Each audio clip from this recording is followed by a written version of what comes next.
LegacyMaker, the All Sports Network. This is it. This is for all the chips. Work for championships. No, it gets no better than this. Just sit and relax a bit. We're talking the pass and blitz. We're talking the jump and switch. We're talking the pitch and miss. Clean space, kick space. You come to the right place. Deep bait. I don't need to see other shows. I'm straight. Cause they're not impressing me. I tune into Legacy. Legacy. Fourth and goal and on the road. Legacy. Down 3 seconds to go. Legacy. 2 out, bases loaded. Legacy.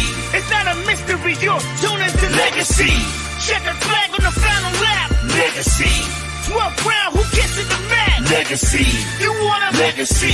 You build a Legacy. Broadcasting live right now so the whole world can see. Now, the LegacyMaker Sports Podcast. Welcome, everybody. We about to get the bad boy started. Here are your hosts, Darrell Owens and Jay Quimby. What is up, ladies and gentlemen? Welcome to episode 296 of the LegacyMaker Sports Podcast.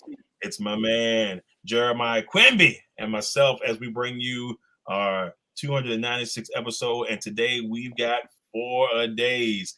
AFC North is what we're breaking down today. The Browns, the Bengals, the Steelers, and the Ravens here on 4 days. So once again, we are glad to have you all here with us for another episode as we inch a little bit closer and closer to 300. First of all, Jay, how you doing, brother? How's everything been?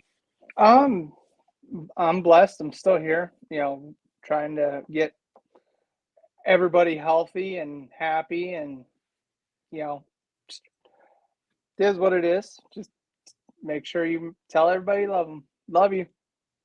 Love you. Love you. All right, let's.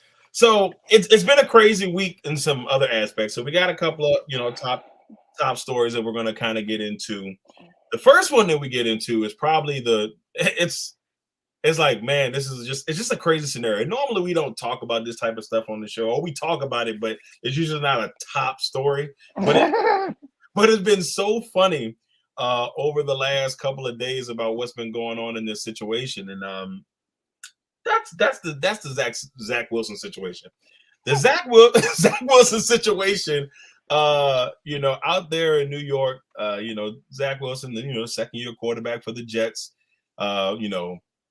girlfriend, she's a model type. You see her, she's gorgeous.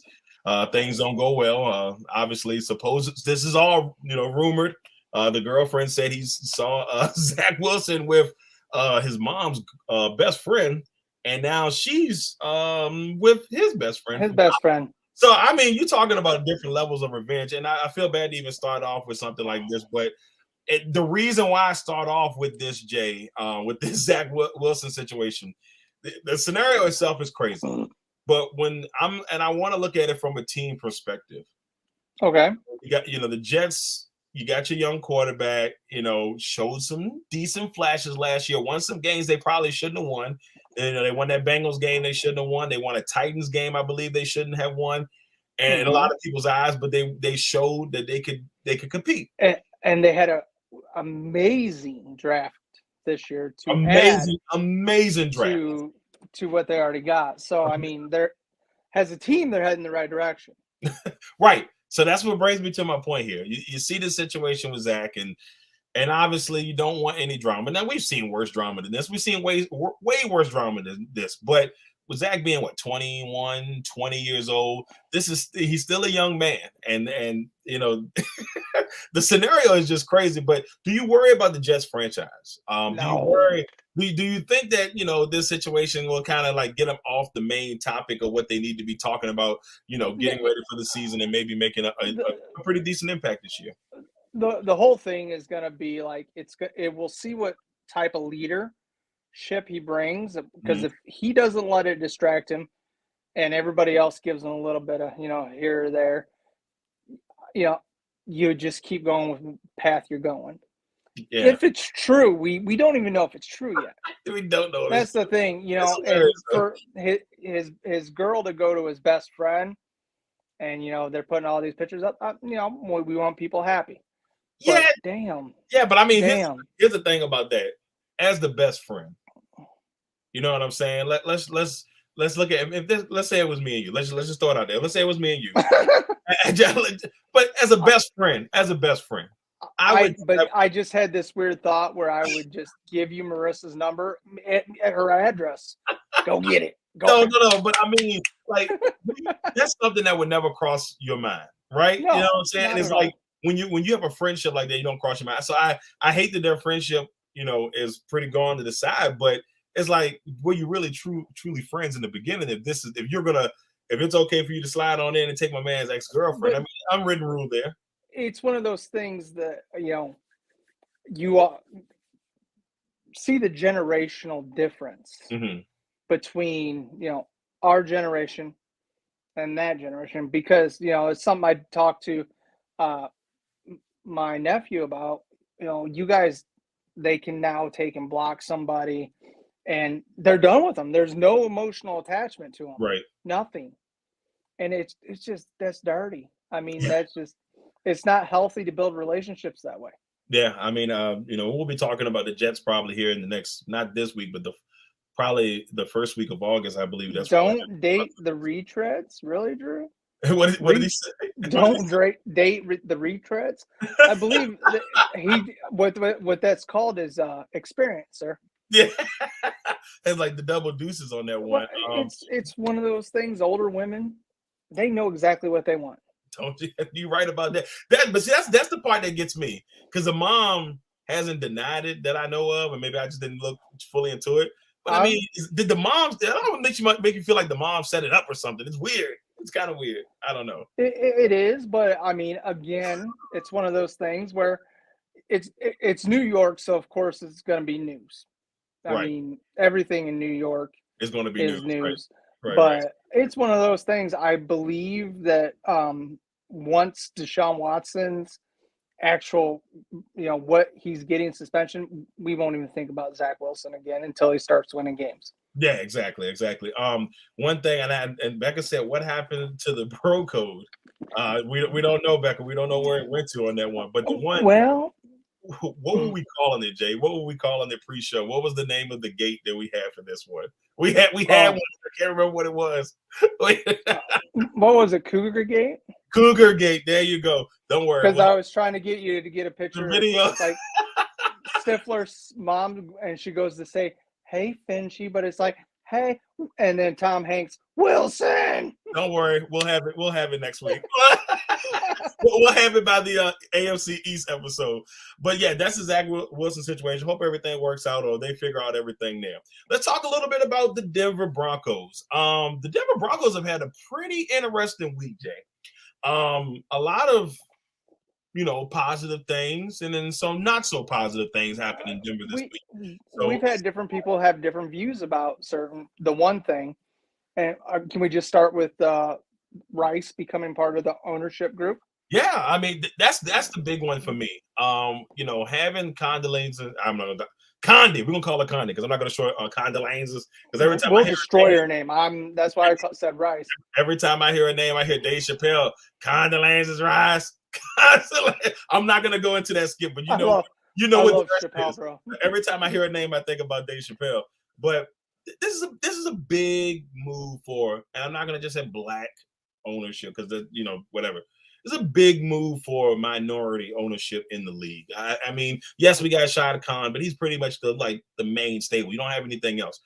Her coming in, being a part of that, that ownership group, it's a pretty big deal right there. I mean, it's an interesting move.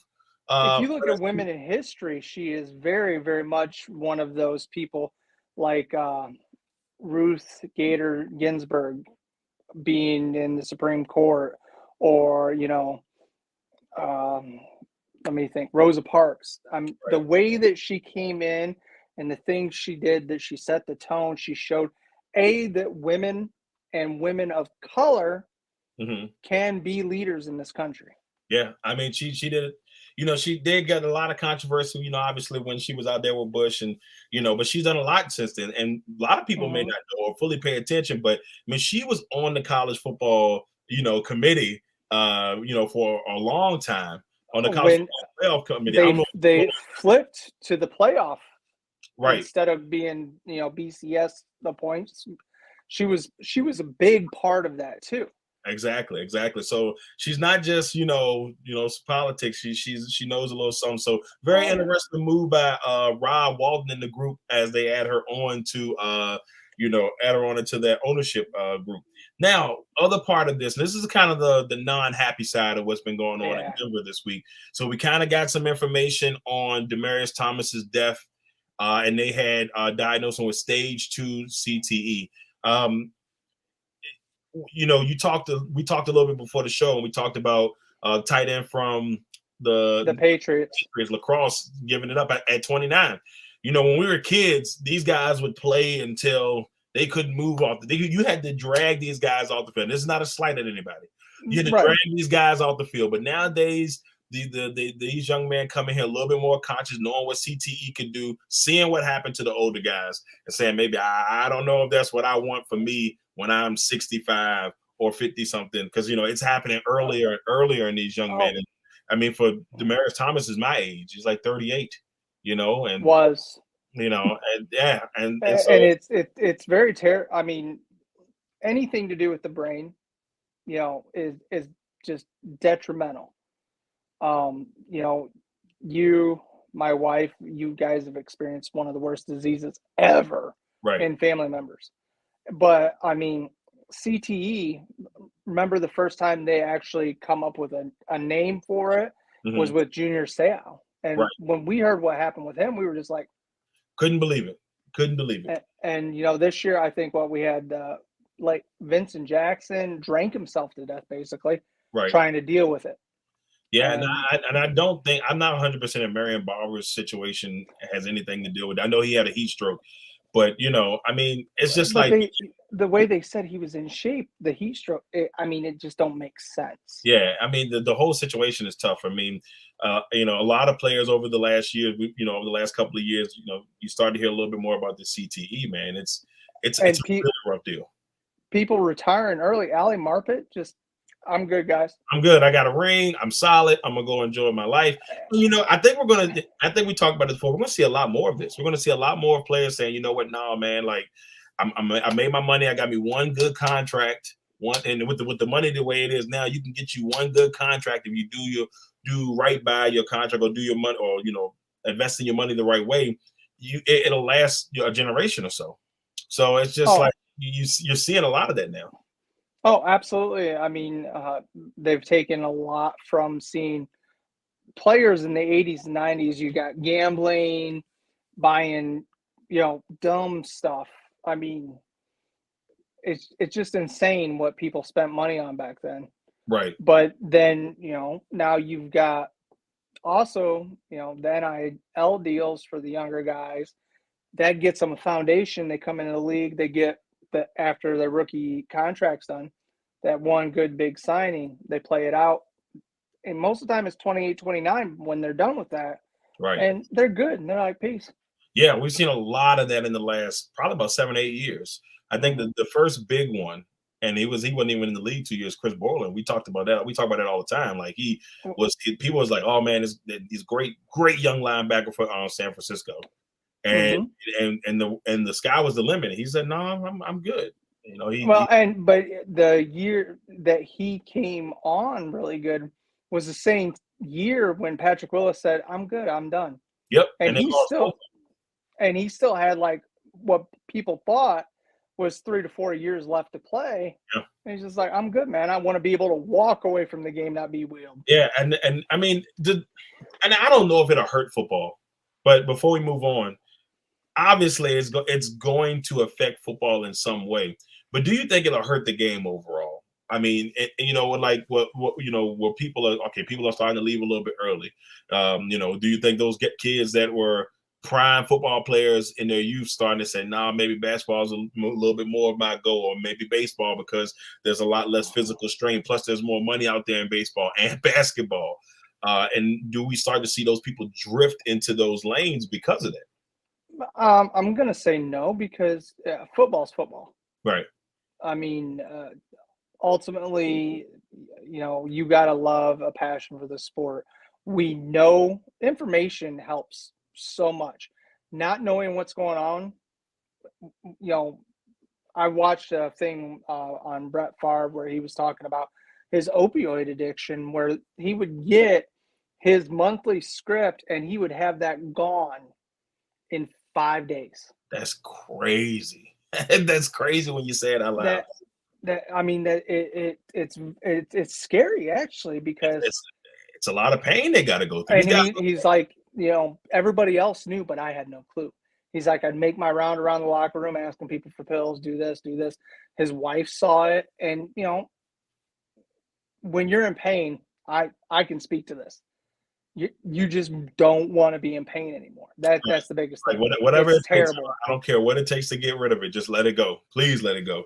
But, we hope that, the best, and, hopefully that, we can get a little bit more deeper into that CTE research and help some of these guys out. I mean, the league has tried. Got to give them credit on that to an extent. They, they really, made it a point on helmet-to-helmet hits and stuff like that. So concussion protocol is great. They got a neurologist each independently for every team. That ain't cheap. No, that money. Look, I don't know who the neurologist doctor on each team, but they're happy. They're not in a bad spot. They're not in a bad spot. Oh, exactly. But see, that's something.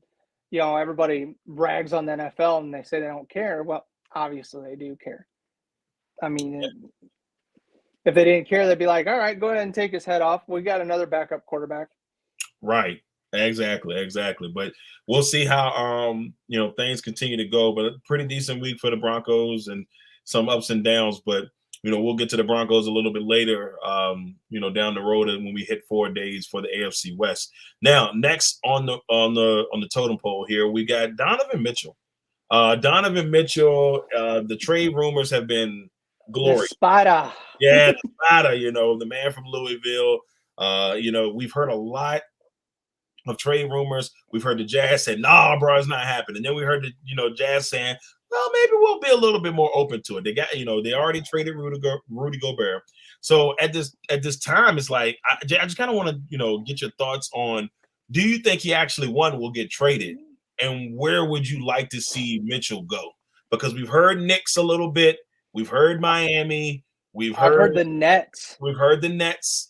We've heard a couple of different places, but where do you think, will be best for Mitchell? What do you think will be the best situation for him? Let's be honest. Mitchell is a top 10 player in the league, if not higher.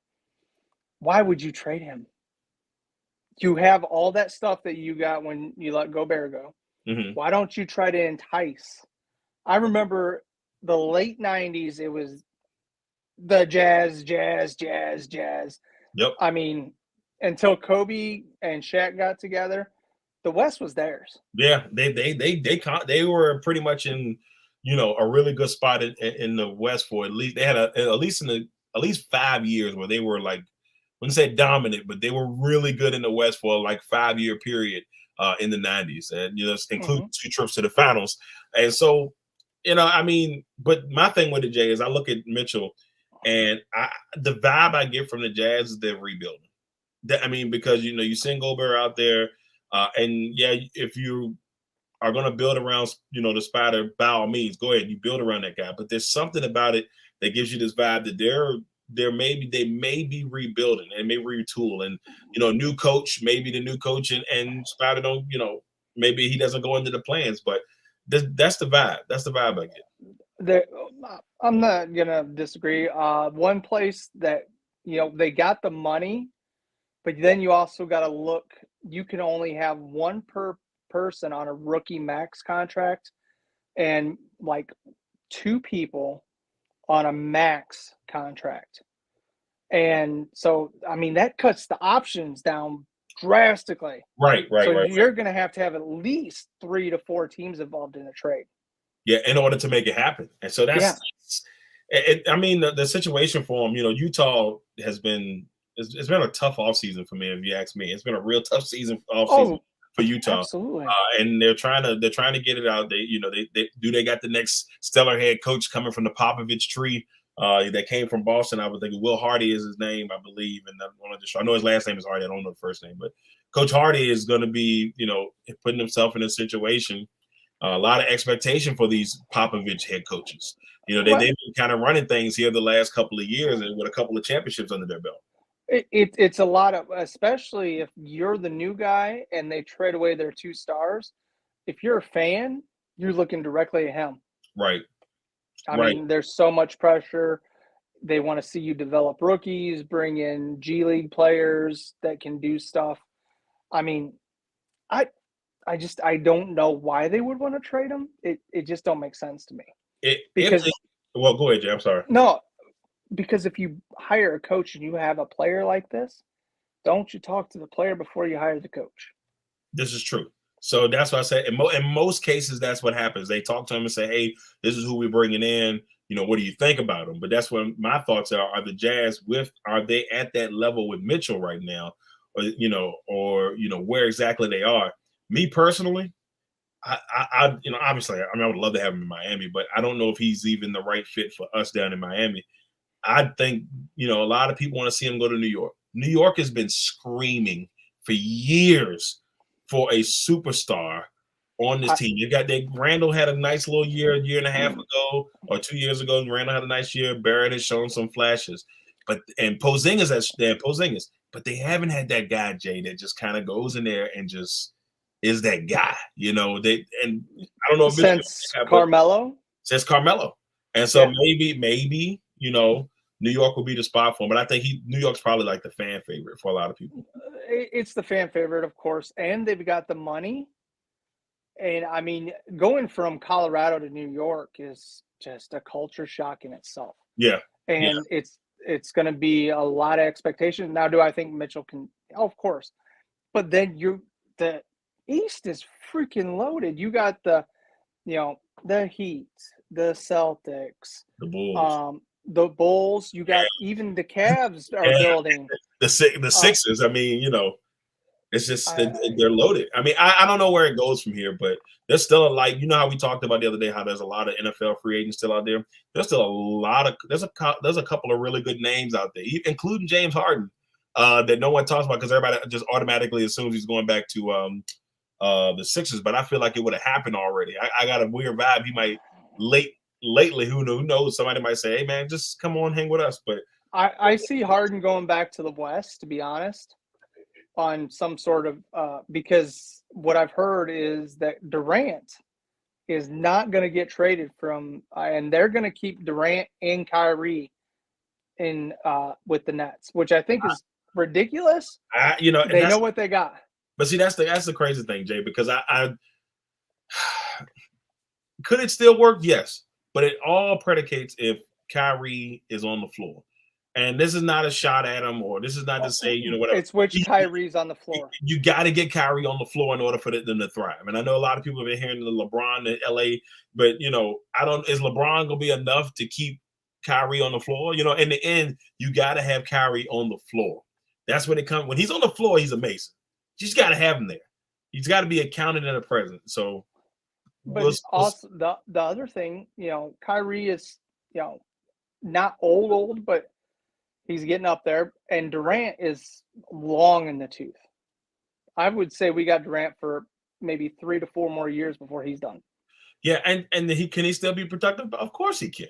Oh, he's got a beautiful shot, but I feel like it's all about where he ends up. Obviously, where what's the best fit for him. But the best situation ever for him was when he was in Golden State. And I'm not mad that he left because I understood completely why he left. I think he kind of tried to hope that he can find his way and get a ring without that, that stigma. But there's not a lot of teams I think he could go to, and people are going to look at him and be like, oh man, other than probably Golden State. But they would probably do more stuff than he had before. When you watched him play this year, the one thing that was different about him, good game, bad game, win or loss, he had the same passion. Right. The thing is his heart still in the game, the way it was, when he was even with Golden State or when he was back with the Thunder. He was very jubilant. He was happy. He loved taking that big shot. Now he's not. Yeah, and you don't see the same. It's like I feel like he needs to find a way to be rejuvenated. I know that sounds crazy coming from Kevin Durant, but maybe that's why he's asking for the trade to kind of get away from it and maybe redo it. I still think personally, I would always wanted to see him go to the Wizards. I feel like the Wizards, that's his hometown team. I don't know if he'll ever do it. I don't know if the Wizards will ever do it, but it would be nice. It's always been a whisper when he's been available, to be honest. Right. If I'm the Wizards, I would do anything I can. You know what butts you can put in the seats if you can get Durant there to watch. Lot. That's all I'm saying. I mean, they always have decent attendance, but bring Durant home. That's a whole. It would be like, again, the year or two where they had Jordan on it was always in there. Crazy. And they haven't had a shooter like Kevin Durant still can be since Agent Zero. And that's been a while. It's been a while since we had that, but we'll keep updated on the Donovan Mitchell situation, more NBA updates as we go along. Now, before we head to our 4 days, we got one last topic we got to talk about. Man, we got to talk about I'm Not a Machine. Ladies and gentlemen, Albert Pujols is closing in on 700 home runs. When we were kids, or at least younger, let's put it that way, when we both were younger, even when kids, we knew that 700 is like a golden standard. And obviously, there's only 3 people in this club: Barry Bonds, Hank Aaron, and Babe Ruth. Three people. The names themselves say it all right there. Right. And Pujols is only 15 home runs away from getting to 700. And the one good thing about Albert Pujols, Jay, is we've never heard anything dirty about Albert Pujols. You never heard, he did roids. You never heard anything about PEDs. As far as we know, he did it the right way. He's never had a scandal. I mean, he All-Star game, you always saw his kids out there, his wife. Right. I mean, everything. He seems to walk a very straight line, and he's, as much as I didn't like the Cardinals players at certain points, right? Just because they were doing great things on a very low budget, right, and winning every year, they were always in the mix. He was great. He was a great sport, or still a great sportsman, a good human being. I mean, the only other person that was on that team that I had respect for, I think, still on the team, and that's Molina. Man, right. That the Cardinals are always in the mix. I'll be honest with you. I think I even had the Cardinals going to the World Series this year. If I'm not mistaken, it's been a while, but it's like every few years, the Cardinals just kind of find themselves in the World Series mix. And, I know the Brewers are leading the division right now, but, the Cardinals are still the Cardinals. I won't put anything past them. Speaking of the Cardinals, I was reminiscing, watching some stuff. What's one guy I wished he would have done well with his transition, because I loved watching his throws from the outfield, was Rick Ankiel. Oh, man, Rick Ankiel was he was such a huge prospect at that time frame as a pitcher, and then he flipped over. I mean, he had some of the. I mean, him and Puig it would be great to see them in a contest to see who's got the stronger arm. I'm telling you, man. Look, I want to see him get there for baseball purposes. I mean, obviously, but baseball as a whole. Like, we love baseball. Me and you are baseball guys. Man. And to be able to see a magical moment like that, because the last time that we felt that vibe, that that groove of home runs, and Pujols is getting up there in age. I don't think Pujols is going to break Bonds' record. He may get maybe 2 more years potentially if he may get the Babe Ruth, but he's not catching Bonds, and he's not going to catch Hank Aaron. He's not going to catch either one of them. He has a chance to hit 700, and in my opinion, I think he also has a chance to get to 715. I'm looking at his age. I'm sorry. Yeah, how old is he? He's got to be 40. I think he's like 40 or 39. He's my age, exactly. Is he 49? Fuck you. I'm not 49. My fault. I meant to say 39. I said 39. I'm sorry, Jay. I'm sorry. I'm sorry, bro. I'm 40. I'm 42. He was born the same year, same month as I am. All right, so he's 42. It still can happen. And is he 49?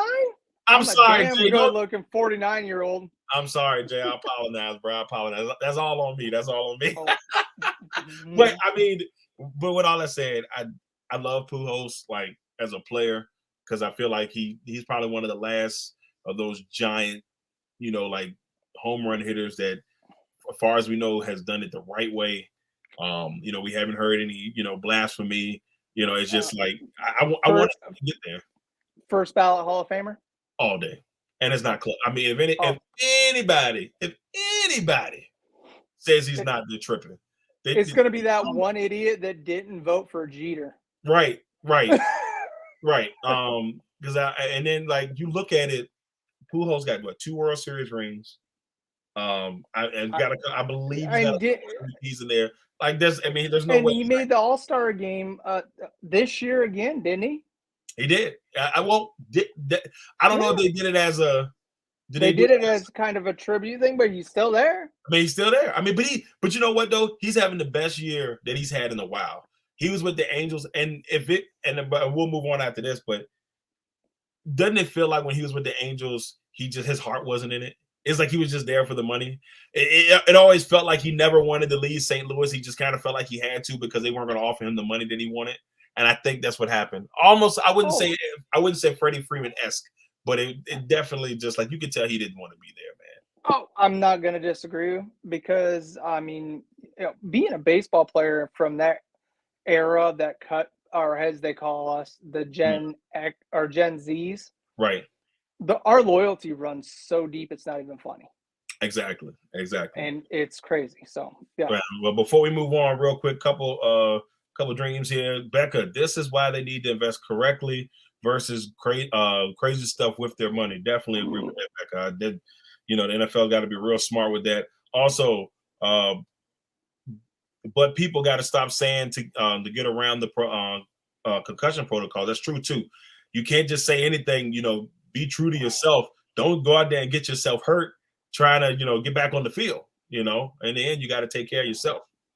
Yeah, I mean, I understand living in the moment, but realize what you're doing to yourself because, I mean, you don't want these problems. Exactly. Drew says Winnie the Pujols will. That's the first time I heard that one. Winnie the Pujols will get to 700. And I think I apologize. This is true. I do apologize because that is what I do out here in these streets. I apologize, Jay. All right, let's go ahead and get to our fun part here. Let's go ahead and get to 4 days. This week, Jay, we're doing the AFC North. All right, and this division is going to be an interesting one because there's so much damn drama in this division. Right. It's crazy. It's like a changing of the guard. For the first time since 2004, no Big Ben is in this division. So we're going to get a completely, it's going to, the Steelers are just going to feel different for the first time since, for 18 years. The Browns, we don't know what we're going to get out of the Browns. The Bengals, Maury Povich. Right. The Bengals are on a high and the Ravens are in flux. So I'm kind of intrigued to see where, these teams will go. But we'll start off, Jay, with the Baltimore Ravens. The 2-point conversion. Yes. The kings of the 2-point conversion. So last year, Baltimore Ravens, they finished 8-9, 4th in the division. Their key addition in the offseason, they signed my man Marcus Williams. I think it was like a $70 million contract for 5 years. So they hooked my man up there. And then the key loss, Marquise Brown, losing his number 1 receiver as he heads out to Arizona to hang out with his former college teammate, Kyler Murray. The worst thing about this team, Jay, or the most hurtful thing about this team, if you're a Ravens fan, is going into week 13 or 12. I don't remember which one it was in particular. The Ravens were 8-3, and they were the number 1 seed, Jay. They were the number 1 seed in the AFC. Then they decided we want to lose 6 straight. And then they found themselves out of the playoffs and finishing last in their division. What are your thoughts on this Baltimore Ravens team, Jay? Oh, well, first of all, I think Lamar is going to come back and he's going to play with a chip on his shoulder because he didn't get included in the top 10 quarterbacks in the NFL by ESPN. And, again, somehow they pulled off a fantastic draft. Yes, one guy won't be here till next year, but he was considered a top 15 pick until his injury. And they got him in the second round.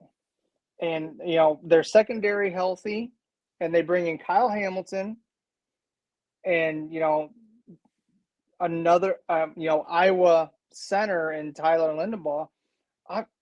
I'm excited. I really think that you're going to see more of Lamar throwing the ball. J.K. Dobbins is healthy. He's going to be your main back. You still got Gus Edwards.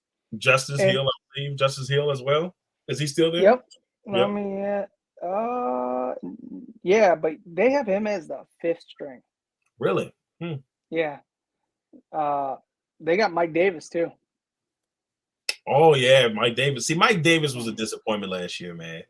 Oh, he really was, yes. But I thought Mike Davis had a chance last year to really have, he had that good year in Carolina when CMC was down, and he was really shining for Carolina. And he gets a contract with Atlanta, and my man just didn't show up.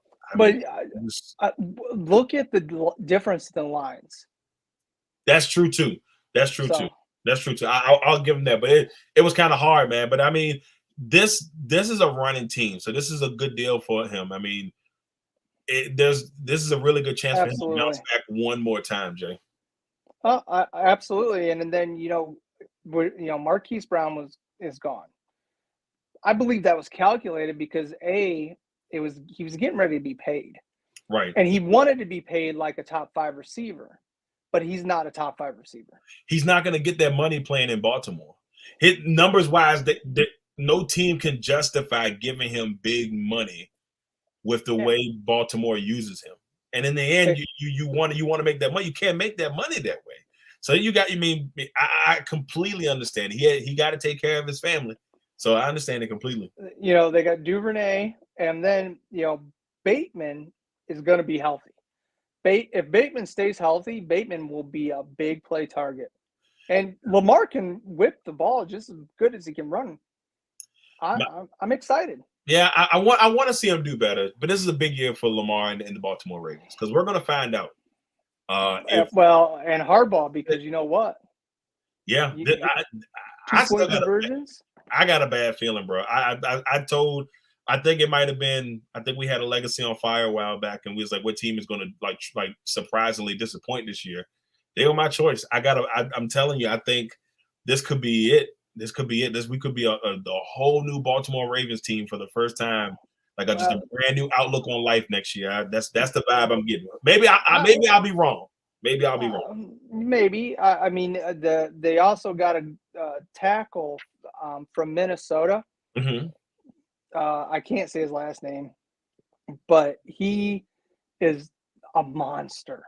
He's 6'8", 320 pounds. In the draft, right? In the draft, yes. Yeah, I know who you're talking about. I can't say his name neither though, because I remember trying to say it and I was like, "No, I'm Filelli or something like that." Yeah, we're not gonna do that to ourselves. We know better. we know better. Oh, absolutely. But I really think if Harbaugh does not win the division or at least make the playoffs, he's gone. Yeah, I think this is it, man. This is the vibe I'm getting from this Baltimore team. Can they win the division? By far, yeah, of course they could. That's how open this division. I think, even though we've seen a great Cincinnati team, I still think this division is wide open because this might be the most mind-boggling division in football because you don't know what you're gonna get from each team because there's so much. The most stable team is probably the Bengals. They're probably the most, and that is the first time we've been able to say that. They're probably the most stable team in this division. So we'll see. Next one, we're gonna go into the Cleveland Browns. The Browns also 8-9 last year, but they finished in third. The key addition, obviously, is Deshaun Watson. Is he? Well, I mean, we're gonna see if he's gonna be the key addition or end up being the key subtraction based off of everything that's went awry here. They and then, of course, traded 3 first-round picks and a couple second days, and $230 million, I think, Yeah. for a guy to sit on the bench. Yep. That's the part that is like, man. And now we're hearing it could be 4 to 6 games, which would be great for Cleveland. If they can navigate through those first 6 games and finish, I don't know, 2-4, 3-3, 4-2, that's a win. That's a win for Cleveland if they can pull that off, and then you get Deshaun back in week 7. So we'll see. Now, they lost Baker Mayfield, Jay, and they traded Baker Mayfield last week to Carolina, and now that chapter is behind us in Cleveland.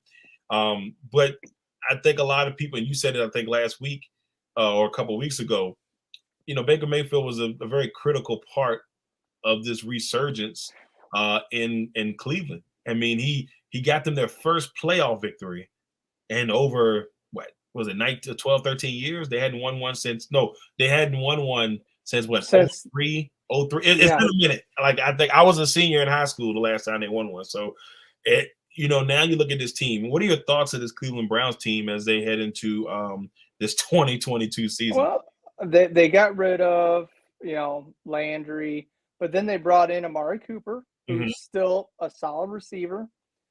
They got a steal in David Bell in the 3rd round. I really think it all boils down to what Watson gets. Now, you've heard 4 to 6. I've heard 32 games. Yeah, I've heard. That's what I'm saying. The range is, so right now we got a range of 4 games to 32 games. Which is, I'm gonna tell you what. If he gets 32 games, they might as well just terminate the contract. Now they were smart when they did the contract, because there is something in there where they can terminate it if something like that happens. They knew what they were getting in when they wrote that contract. Exactly, though. Exactly. And that's the thing. I look at it and say, oh, wow. They got behind Watson now, they have, Brissett and Josh Dobbs. Josh Dobbs, there's a name that you don't hear often. Yeah, Josh Dobbs out of Tennessee. So it's like what? It's like hand the ball off to Chubb and Hunt. And they haven't signed Hunt yet, or to give him the extension yet. So I feel like that's what we're going to see a lot of running in Cleveland. Those first, depending on how long this is, their running game is going to be or have to be explosive again this year. Oh, absolutely, but with the defense that they're putting on this field, though, as long as that secondary can get healthy and stay healthy, they have the potential to have a top 5 defense. I'm intrigued to see. If Stefanski, one can make it past the 3rd season. We know how Cleveland coaches go. They just don't last. And they just don't last. Know, right? And Stefanski obviously is the one that got him a playoff victory. But I want to know if he going to be able to turn this thing around. And I don't know if you remember, or if you watched that Deshaun Watson press conference. Between watching him and the GM, they made me. I felt bad for them. It's like they were being held hostage when they were trying to answer the questions. They were like, "Oh, it's going to be like." I'm trying not to giggle because it was very. We're watching it through a TV screen 600 miles away, and we're feeling uncomfortable for them. I was like, "Man, this is hard. This is hard to watch, man." I was like, "I don't know why this is happening," but look, Cleveland's got potential. To really, like, if they can get solid quarterback play, really shock a lot of people this year. Oh, absolutely. That's how good the team is overall. But their quarterback situation is so bleak. We don't know what it's going to be. And that's why once again, this division is wide open, Jay. Oh, absolutely. Next one, we're heading to the 2nd place team in this division last year, the Pittsburgh Steelers. They went 9-7. How in the hell is Mitch Trubisky a key addition? They don't have a quarterback, Jay. What do you mean? Why does everybody think? Look, they don't have a quarterback, Jay. Is he not? Look, so who's their quarterback? Their quarterback would be Kenny Pickett. Kenny Small Hands Pickett. Right. So Kenny Pickett would be the quarterback in this case. It's a key addition because they ain't got no QB. Oh, okay. Well, I agree to disagree. There's other people in there, Miles Jack. Miles Jack obviously is a huge addition, but the defense is going to be the defense. You need to figure out how your offense is going to play. And it's a key addition because we got to figure out if he can still if he can play quarterback again. So it's key to their future before they decide to go and draft a quarterback next year. They also in the draft got 2 steals at wide receiver. They did. And they've got Johnson, who everybody sleeps on. Johnson's been the most consistent person on that team for the last 2 years. He's played really well. I think he shocked a lot of people on how well. Everybody thought it was going to be Juju's team. And Juju's gone. Right, and once AB left, and then it was like, oh, it's going to be Claypool, and then Claypool fell off last year, and not the same guy he was that first year he was in the league, and so the Pittsburgh offense is very suspect right now, Jay. We really don't know what's coming out of this offense. I mean, Najee Harris had a really good year last year for a rookie running back, but he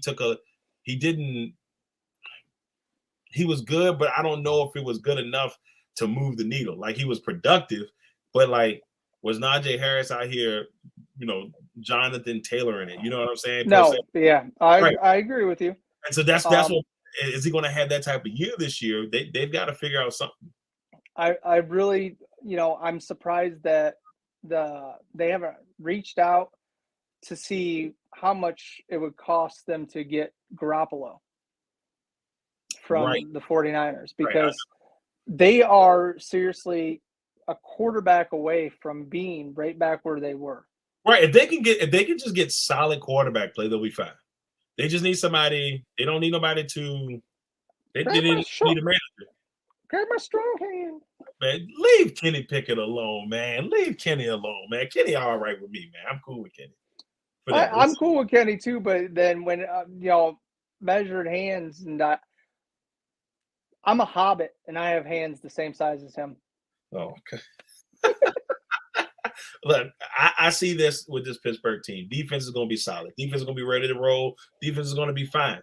That's not going to change. It's all. Oh, actually, I got the person that you could have put in there, Larry Gwanju or whatever, the defensive end from Cincinnati. Yeah. Because didn't he sign with the Browns at first, and then the contract got voided or something like that? Yep, he did. Yeah. But because I've heard a little bit of rumors that, let's see, Tuitt is gone, but I've heard Devin Bush, he is actually being dangled, has trade bait. Yeah, he's on the last year of his rookie contract. Well, the first year he looked great, and then he got hurt, and we haven't heard nothing from him since. We haven't heard his name. His name was like, man, what a great draft pick by, once again, they found another great defensive gem, and we haven't heard anything from him since. So this is a big year for him. Huge year for Devin Bush to see if he can turn things around out there in Pittsburgh. But defensively, they'll be great. Offensively is where I'm concerned. Oh, yeah, absolutely. Especially, I mean, in this division where you got defenses everywhere. Right. So, yep. All right. Last one, the Cincinnati Bengals. Finished at 10-7, went to the Super Bowl. This team, I wouldn't say they shocked people. Well, no, they did, because I don't think a lot of people thought that they would win the division. Nobody in their right minds, except for the 3 Cincinnati Bengals fans I know, picked the Cincinnati Bengals to win this division. They go and they grab in my opinion, the biggest piece they could have gotten this offseason is a solid piece on the line in Alex Cappa from Tampa Bay. They needed somebody that can come in and be an anchor on that offensive line. After Joe Burrow got sacked 6 million times during the playoffs, during the season, they needed one game 9 times. Right. And then somehow they won the game.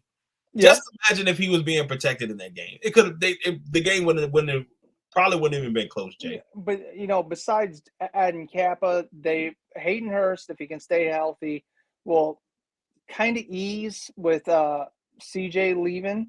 Mm-hmm. But they got I can never say his first name, Collins from the Desperados, right? Kappa, and then a true leader in Ted Karras from New England, who really, the center is the guy that makes all the changes. they needed that desperately to show the blitz is coming. And I think we're going to see a whole new dimension to and the Bengals were great last year. Right. And they have one of the top 3 wide receiver groups. Right. I could play quarterback and still get 6 touchdowns a game. Yeah, they got the best. To me, they got the best young receiving core in the league. Oh, absolutely. And it's not close. There's some other teams that have some good, like Dallas. I think will have some good pieces. Tolbert is they're talking. Tolbert could start. They drafted him. They got Lamb. We've seen what Gallup can do when he's on the field. So like they're another young core. But that Cincinnati Higgins and my man Jamar Chase and what's my guy's name? Tyler Boyd. Yeah. They're set and ready to roll, man. Like offensively now they should be in really good shape. Just hopefully Eli Apple, just knows. Yeah, exactly what I was gonna say. I just need Eli Apple. What the hell? But one person that's not on the team that I'm enjoying quite a bit is Hargraves. Vernon Hargraves, man. If my man said, look, Jay, I'm going to be in this game no matter what. Don't care what it takes. They're going to say, I was on the field in the Super Bowl. And he got his wish. Now, most of the time we don't talk special teams, but I'm going to say that, with this division has 2 of probably the best kickers in the league, period. McPherson had a great rookie season. He did, yes. And Justin Tucker just keeps adding to his legend. 66 yards last year to beat the Lions. God, I think I had to give I gave Victor a virtual hug after that game. I felt so bad, man. I was like, bro, bring it in, bro. Bring it in. But it makes you wonder why they kept doing those stupid ass 2-point conversions when you have the best kicker in the NFL. To this day, I don't understand it. And I was at a game where this happened, and I'm like, why are you not? Even as a fan, I'm like, why are you not using Justin Tucker right now? Why? Well, because you can't be like your brother. Right. We'll see, man. This division is one of those divisions that's going to be intriguing throughout the season, man. And I couldn't. If you told me, Darrell, who would you pick right now? Obviously, I would lean towards the Bengals, but it really is, to me, a wide open division. It's wide open with 3 teams, in my opinion. Yes. Because I'm actually worried that this will break Mike Tomlin's, because now we play 17 games instead of 16. Right. So he cannot break even at 8-8 and still consider it a winning record. He's got to get the 9, unless he goes 8-1, and then it's possible under that circumstance. But who knows? These damn ties. Mike Tomlin magic, man. They should get ties out of the league anyway. I'm gonna throw this in there real quick. It should be if they can't score, it should be a field goal contest. Make them earn their money. You start them at the 30 and you keep going back and you keep going back. And it should be like college. Yeah. They're pro athletes and they got to do exactly what college does. There should not be any damn ties. It's dumb. I think they should get like a couple of shots and then give it up to the kickers, man. I'm sorry. I want to see it because you know how dramatic that thing would be if you're like in the 6th overtime and the kicker is like, if you don't make this sucker. The dramatic of the game, man. Well, yeah, unless you got Robert Agoyo kicking for you. Ooh, bad times. All right, everybody. that was it for 4 days.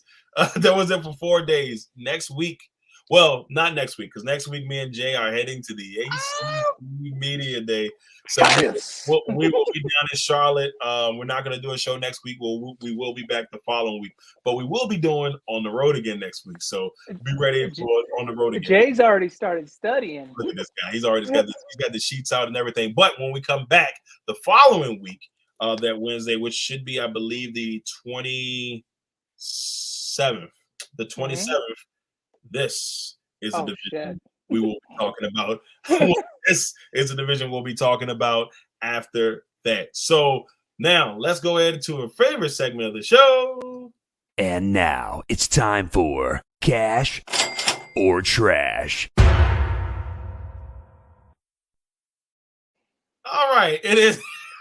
Now, ladies and gentlemen, it's time for Cash and Trash. And, of course, we're keeping the theme on Cash and Trash here throughout 4 days, and we're keeping it with a question per team. So we're going to start off this one talking about the division winner from last year, the Cincinnati Bengals. Cash or Trash, Jamar Chase will be the top receiver in the league this year. Trash. I got the only reason I want him to. He's got the talent, he's got the wheels, he's got the hands. But with the other two guys on there and the way they use Joe Mixon in the screen game, I don't think he will get the opportunity to put up the numbers that he can. Man, you know what? I'm gonna cash it. Okay.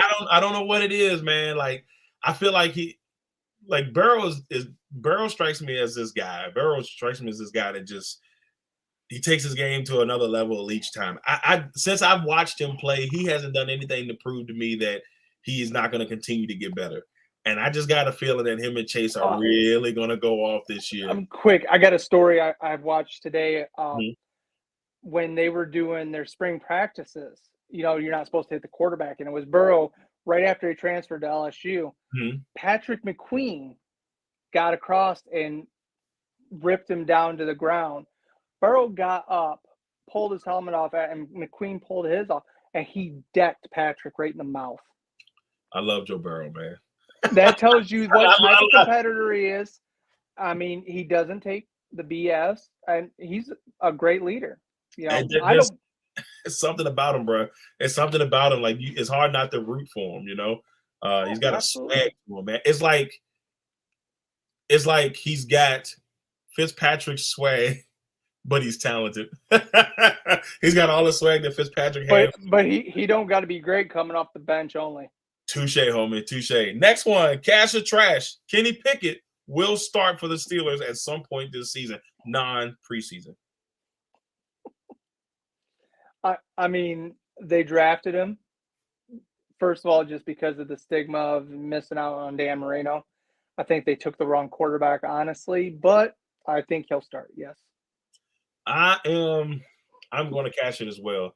I think he's going to get a shot, man. I think he might prove a couple people wrong. I'm not going to say they're going to go out there and ball out like he's going to be out here killing them, but he might show a little flash here and there. The hands might not be that small. He's going to have his gloves on anyway, so the stickum, like you remember on Little Giants, my man, they had the stickum on his hand. Oh God, yes.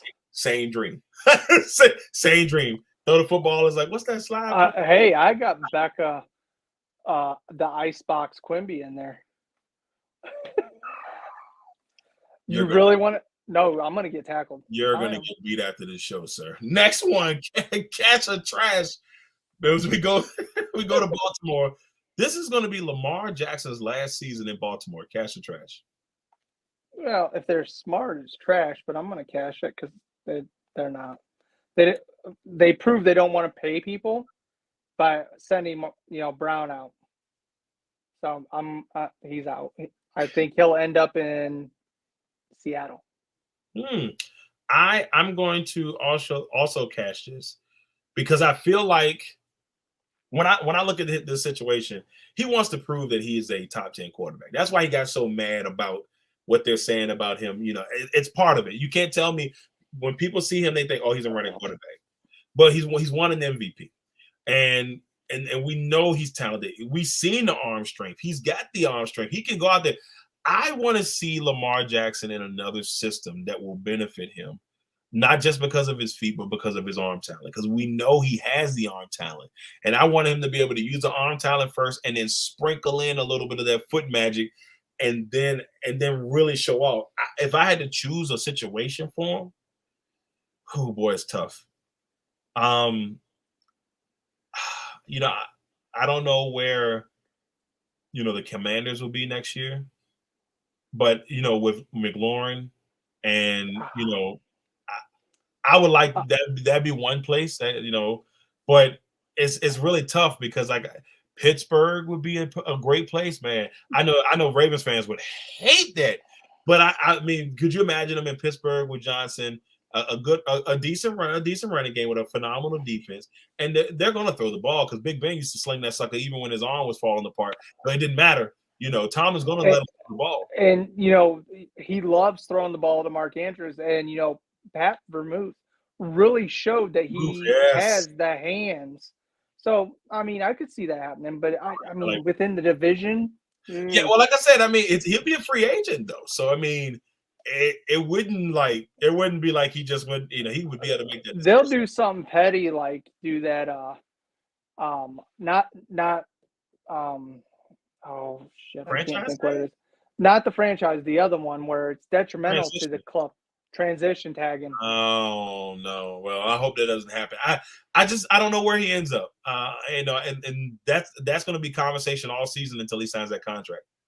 And I really truly don't think that contract is going to get signed until next off season if it does happen, or depending on how great they're doing. If it's like, let's say they're like 7-1 during the season, maybe they lock it in then. Or they're 6-2 or whatever. But then that gives him the leverage to ask for more. That's right.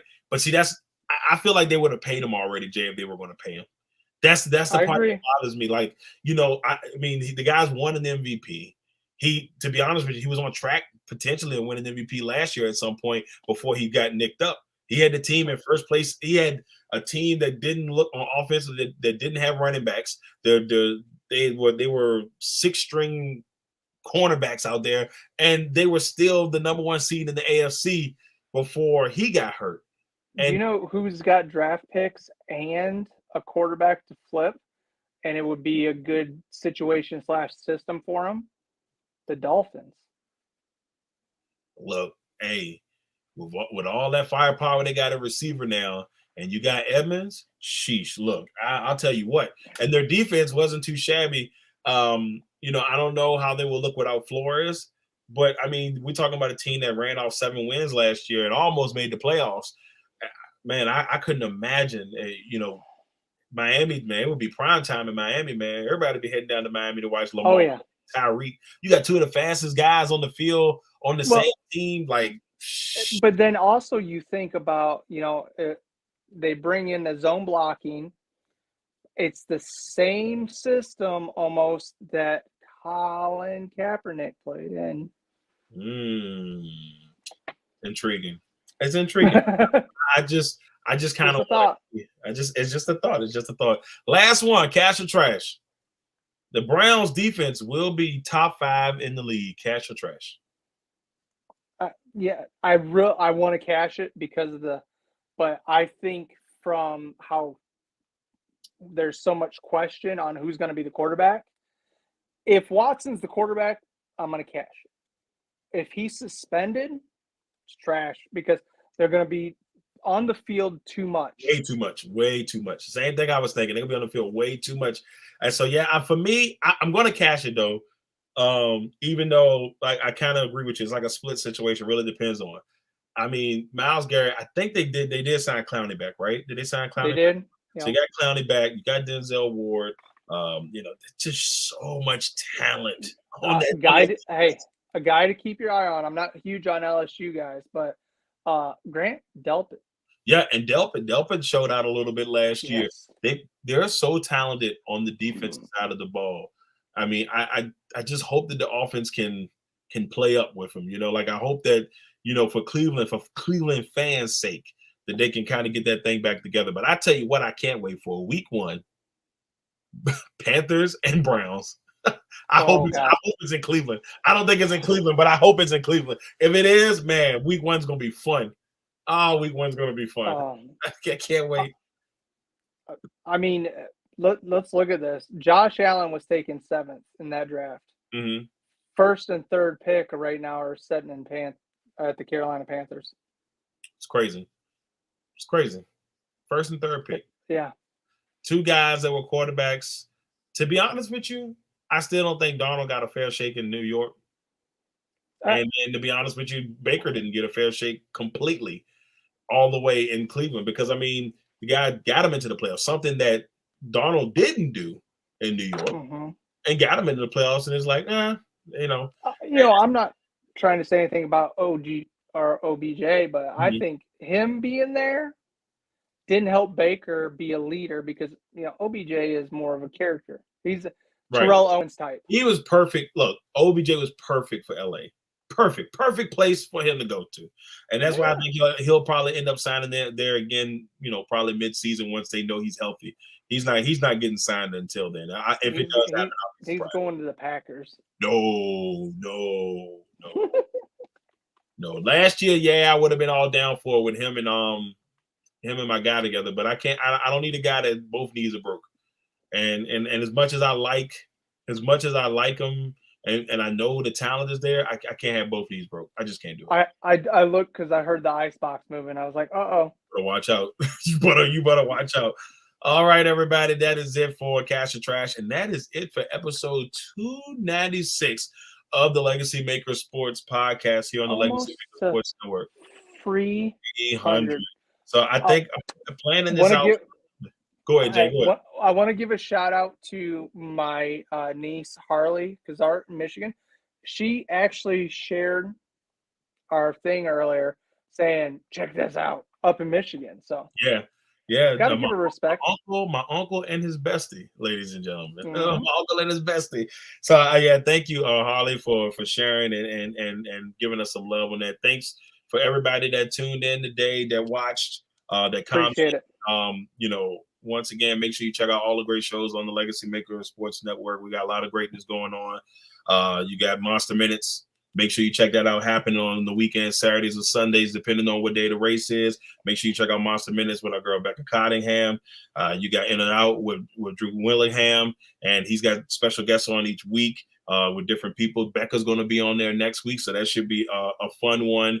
Then you got 3-Putt Golf Show, which we got a new episode of that dropping tomorrow. Victor. So watch out for that. Commonwealth Sports Talk. Yep, Commonwealth Sports Talk got a new episode tomorrow. MJ Wynn is going to be on there. Young up and coming basketball guy who has a great basketball development place. He's going to be on. Got that going on tomorrow. So, and of course, me and Jay will be back next week. 1-on-1. We got a new episode on Sunday where my man Freddie Henderson of the All Sports All Plays Network is going to be on with me. We're going to talk about his career and how he got to where he is. So, a lot of good stuff going on, man. We're just going to keep pushing right along, aren't we, Jay? Yes, sir. 5 years.